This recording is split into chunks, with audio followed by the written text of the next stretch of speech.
آج جہاں دبئی ہے تب وہ ایک مچھواروں کا گاؤں کہلاتا تھا۔ کیسے پیدا ہوتے ہی ایک اماراتی ملینئر بن جاتا ہے۔ سب فلائٹ پاکستان سے ہو کر جاتی تھی، اس لیے پاکستان ایئر لائن کافی بڑی بن گئی تھی۔ آج دبئی جو کچھ بھی ہے اس کے پیچھے ریزن کیا رہے ہوں گے۔ اس کے کچھ ٹائم بعد ایک ایسی چیز کی گئی جو کسی نے ایکسپیکٹ نہیں کی تھی۔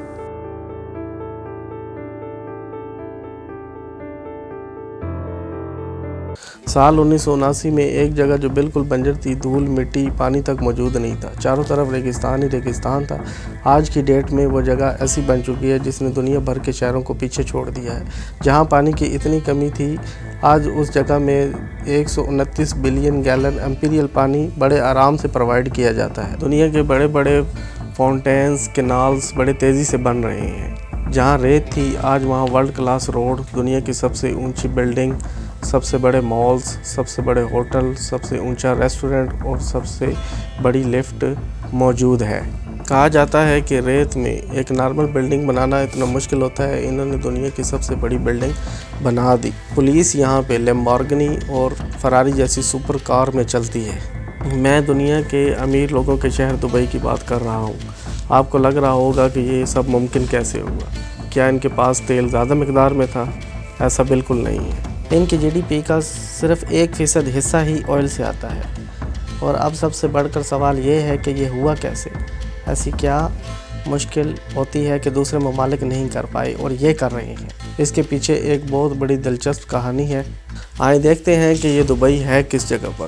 پاکستان سے ویسٹ کی طرف جائیں تو ملتا ہے یونائٹڈ عرب ایمریٹس یعنی UAE۔ اصل میں 7 کنگڈم کے بادشاہوں نے مل کر یہ ڈیسائیڈ کیا کہ وہ ایک ملک بنائیں گے جس کا نام UAE ہوگا۔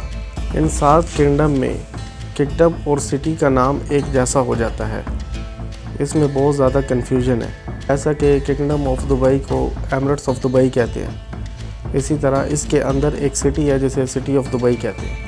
اسی طرح ایمریٹس آف ابوظہبی ہے، اس کے اندر بھی ایک سٹی ہے جس کو سٹی آف ابوظہبی کہتے ہیں۔ جس طرح دوسرے ملکوں کے پریزیڈنٹ اور پرائم منسٹر ہوتے ہیں، اسی طرح UAE کے بھی ہوتے ہیں۔ لیکن کون پریزیڈنٹ ہوگا اور کون پرائم منسٹر ہوگا، یہ ایک الگ طریقے سے ہوتا ہے۔ یہ جو 7 کنگڈم ہے یہ مل کر ڈیسائیڈ کرتے ہیں۔ جو ابوظہبی کا بادشاہ ہوگا وہ پریزیڈنٹ ہوگا اور جو دبئی کا بادشاہ ہوگا وہ پرائم منسٹر ہوگا ہمیشہ کے لیے۔ اسی لیے جو دبئی میں اور ابوظہبی میں پاور ہے وہ ایک جیسی رہتی ہے۔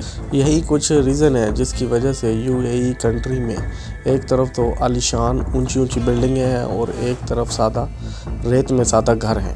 یہ پکچر میں آپ دیکھ سکتے ہیں۔ دیکھتے ہیں آج دبئی جو کچھ بھی ہے، اس کو سمجھنے کے لیے تھوڑا سا پیچھے جانا پڑے گا۔ سال 1920 میں اگر بات کریں تو جس جگہ آج UAE ہے اس جگہ کچھ بھی نہیں تھا۔ اس ایریا کے بادشاہ اپنے الگ الگ ایریا کو رول کرتے تھے۔ اس ایریا کو شیکڈم کہا جاتا تھا۔ آج جہاں دبئی ہے وہ اس وقت ایک مچھواروں کا گاؤں کہلاتا تھا جو ابوظہبی کی سلطنت میں آتا ہے۔ سال 1933 میں بن سعید نے اس کو ابوظہبی سے الگ کر کے ایک الگ کنگڈم بنایا تھا۔ اسی شیخ کو فاؤنڈر آف دبئی بھی کہتے ہیں۔ اب جو رولر ہیں وہ اسی خاندان سے ہیں۔ اس کے کچھ ٹائم بعد سال 1953 میں یہ جو برٹش آرمی ہے یہ پوری دنیا کو کنٹرول کرتی تھی۔ وہ لندن سے کراچی جانے کے لیے اسی ایریا کا استعمال کرتی تھی، لیکن پریشانی یہ تھی کہ اس وقت جب یہ اس ایریا سے نکلتے تھے تو ان کے پاس کچھ قیمتی سامان ہوتا تھا۔ اسی لیے برٹش آرمی نے اس ایریا سے گزرنے کے لیے یہ جو شیکڈم ہے ان کے ساتھ ایک ٹرو ایگریمنٹ سائن کیا، جس میں انہوں نے ان کی سیکیورٹی کی بھی بات کی تاکہ ان کو آگے چل کے کوئی مشکل کا سامنا نہ کرنا پڑے۔ اور اس شیکڈم کو چینج کر کے ٹروول اسٹیٹ کا نام دیا گیا اور دبئی بھی ٹروول اسٹیٹ میں گنا جانے لگا۔ آگے چل کر اس ایریا کو رشیا اور فرانس کا بھی انوالومنٹ ہونے لگا، تو ان ٹروول اسٹیٹ کو برٹش آرمی نے سیکیورٹی دی۔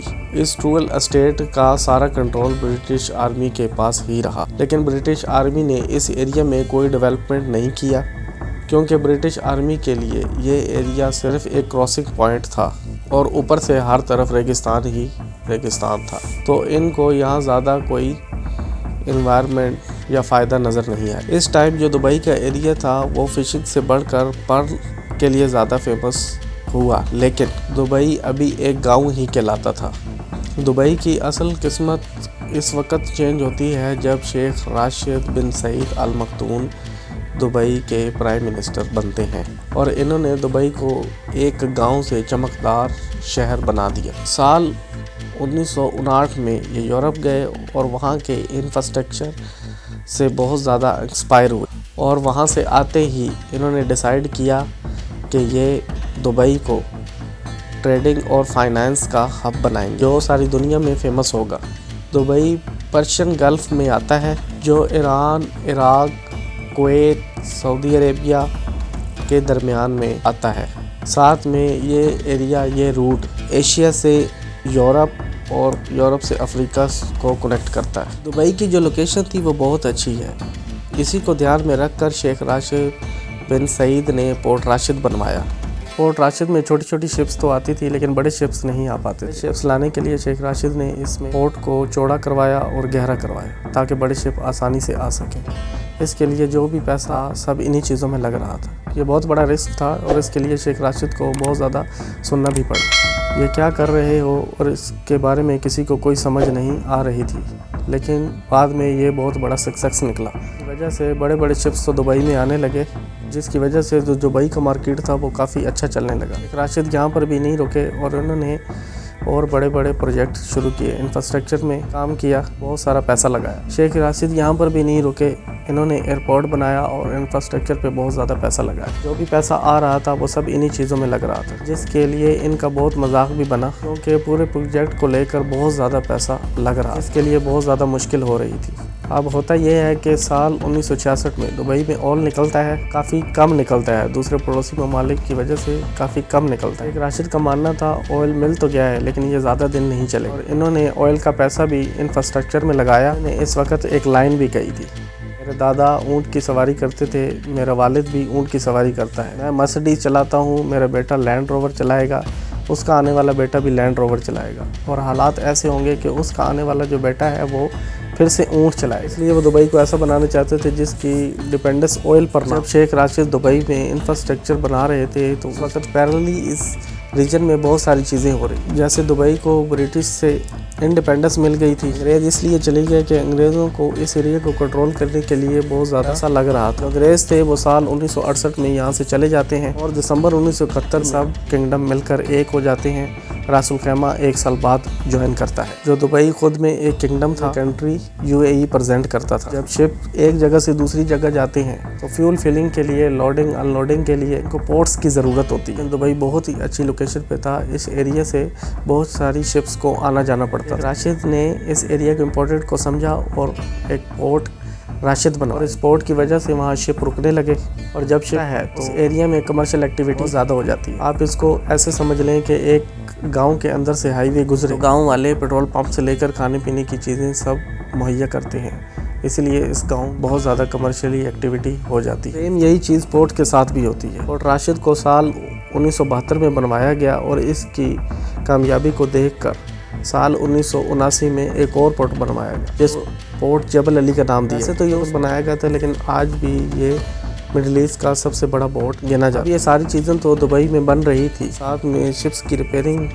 کے لیے دبئی ڈریگ ڈاک، جب یہ ساری چیزیں بن گئی تو ایمریٹس آف دبئی چمکنے لگے۔ باقی ملک تیل کے پیسے سے بڑے بڑے محل بنا رہے تھے تو دبئی کے پرنس کی سوچ ایک دم الگ۔ اس کے کچھ ٹائم بعد ایک ایسی چیز کی گئی جو کسی نے ایکسپیکٹ نہیں کی تھی۔ اس ٹائم پر جب سارے پورٹ تیار تھے، دبئی میں شپس خوب آ رہے تھے، تو دبئی میں شپس بہت تعداد میں آ رہے تھے، تو پیسہ بڑھانے کے بجائے شیخ راشد نے اعلان کر دیا کہ دبئی کا جو پورٹ جبل علی ہے اس کو کمرشلی فری زون کر دیا۔ اس کا مطلب یہ ہے کہ اس ایریا سے جو بھی شپ گزرے گا اس کو ٹیکس نہیں دینا ہوگا اور اس پورے ایریا کو ٹیکس فری زون کر دیا، جس میں import duty, export duty, manufacturing tax سب معاف کر دیا۔ راشد کا یہ ایک گیم چینجر موو ثابت ہوا کیونکہ اتنا کچھ کرنے کے بعد یہ جو روٹ تھا وہ سب کے لیے ایک فیوریٹ روٹ بن گیا تھا۔ دبئی کا جو 24% GDP کا حصہ تھا وہ اسی سے آنے اور دبئی ایک سٹی بننے کے تیزی سے بڑھنے لگا۔ سارا کریڈٹ شیخ راشد اور ان کے بولڈ ڈیسیژن کو جاتا ہے۔ شیخ کی سوچ اس لحاظ سے بہت اچھی تھی جو لیڈر آج سوچنے اور کرنے کی کوشش بھی نہیں کرتے۔ دبئی کو ڈیولپر کرنے کے لیے ہائر اسکل لوگوں کو بلوایا کیونکہ ان کو پتا تھا کنٹری گروتھ اسی وقت کرتی ہے جب لوگ اسکلڈ ہوں اور لوگوں کو آگے بڑھنے کے لیے جدوجہد کی ضرورت ہے۔ ٹیکنیکل ورلڈ میں گروتھ کرنے کے لیے ضروری ہے کرنٹ ٹیکنالوجی اور مارکیٹ کی نالج۔ ریپڈلی ڈیمانڈ بہت تیزی سے چینج ہو رہی ہے، جو چیزیں اس سال چل رہی ہیں اگلے سال ایک دم الگ ہوں، اور اس ڈیمانڈ میں خود کو آگے رکھنے کے لیے نئی ٹیکنالوجی اسکل سیکھتے رہنے کی جدوجہد بہت ضروری ہے۔